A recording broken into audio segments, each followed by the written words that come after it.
Case study. Tani. I was raped in childhood.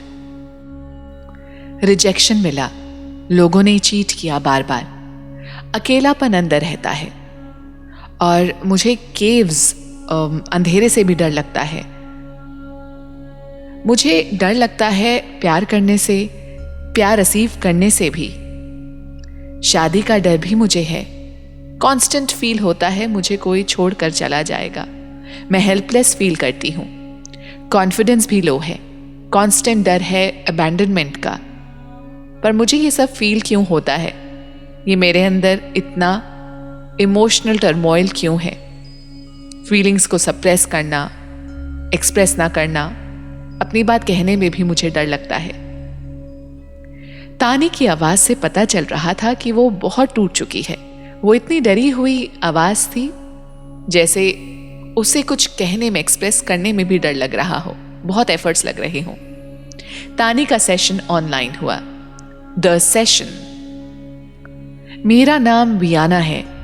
Maroon top and skirt पहनी हुई है। Sir पर एक हैट है। ऑस्ट्रेलिया है ये जगह, शायद यही वर्ड मेरे मन में आ रहा है। मैं किसी के साथ भाग रही हूं। अब मुझे ऐसा लग रहा है जैसे बर्थडे है और काफी बड़े घर में मैं रहती हूं। बड़ा सा केक भी रखा हुआ है और मेरे फादर मुझे दिख रहे हैं। काफी लोग हैं वहां, वाइन पी रहे हैं। पर मैं खुश नहीं हूं अंदर से, क्योंकि इन्होंने मेरी शादी अनाउंस कर दी है, मेरे फादर ने। शायद बिजनेस डील है कोई। बट मैं तो किसी और को प्यार करती हूं। मेरे अंदर गुस्सा भरा हुआ है, पर अपने पापा से मैं ये बात नहीं कह सकती। ओके, तुम्हारे फादर की किसी से रिजेम्बलेंस है करंट लाइफ में तानी? नहीं, ये कोई और है। मैं मगर इसलिए भाग रही हूं अपने बॉयफ्रेंड के साथ, जिसका नाम रूमी है। भागना तो नहीं चाहती, बट भागना पड़ रहा है क्योंकि मेरे पास कोई ऑप्शन ही नहीं है। When we moved ahead to the significant event of this past life, Tani said, ऐसा फील हो रहा है कि 30-35 साल तक सब ठीक था। हम भागकर जर्मनी छुप गए। मेरे फादर बहुत पावरफुल और इन्फ्लुएंशियल हैं, ऐसा फील हो रहा है। उन्होंने मगर हमें आखिर में ढूंढ ही लिया। हमारे घर कुछ लोगों के साथ वो आए। खूब चिल्लाया, खूब लड़ाइयां हुई। हाउ डेयर यू, तुमने हमारे साथ ऐसा क्यों किया? तुमने रेपुटेशन खराब कर दी मेरी। मेरे बॉयफ्रेंड रूमी को इतना मारा कि वो बच नहीं पाया और मुझे एक कमरे में बंद कर दिया गया, बांध कर। मैं सफोकेटेड फील करती रही। मुझे भी काफी मारा है वैसे। मुझे महसूस हो रहा है कि मैं बंद रही और धीरे धीरे बिना कुछ खाए पिए आई पास्ड अवे। मेरी आत्मा को लेने ना रूम ही आई है, उसकी सोल आई है। ओके, आखिरी थॉट्स क्या थे तुम्हारे तानी मरने से पहले?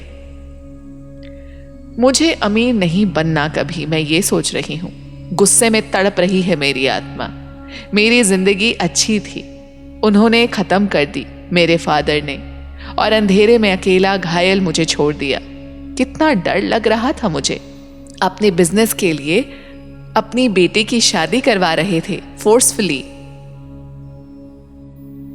मेरे पास सब कुछ था, कंफर्ट था, पर डिसीजन लेने की फ्रीडम नहीं मिली मुझे कभी। क्यों मारा हमें?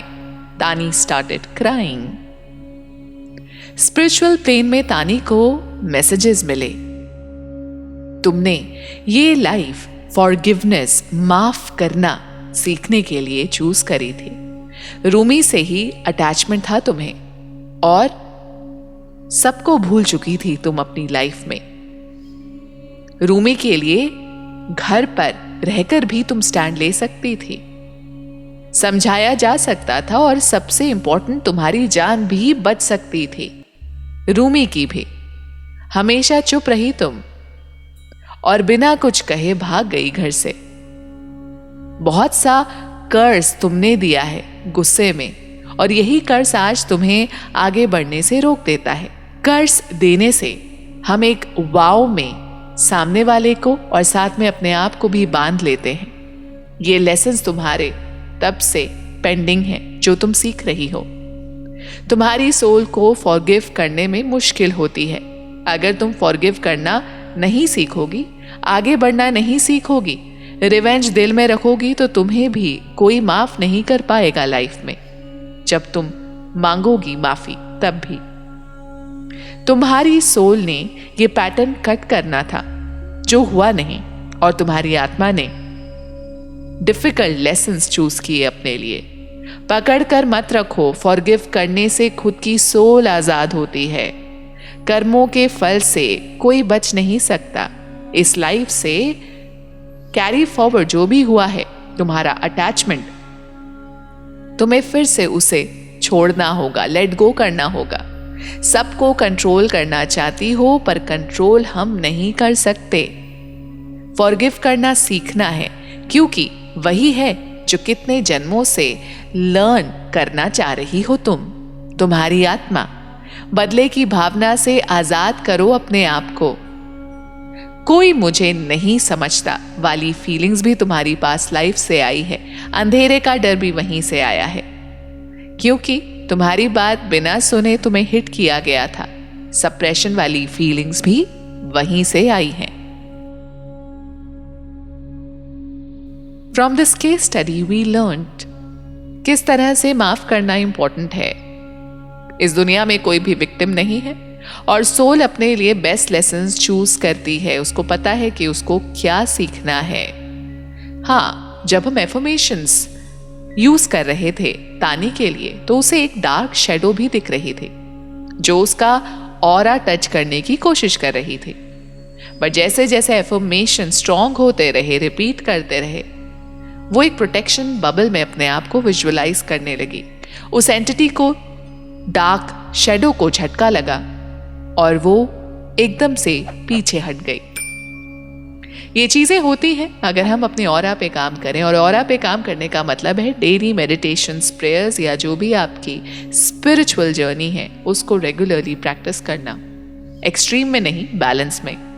डर जो डार्कनेस का है, अंधेरे का है, वो साफ पता चलता है क्योंकि उसकी डेथ भी डार्क रूम में हुई थी, इसीलिए उसको गुफाओं से भी डर लगता है इस लाइफ में।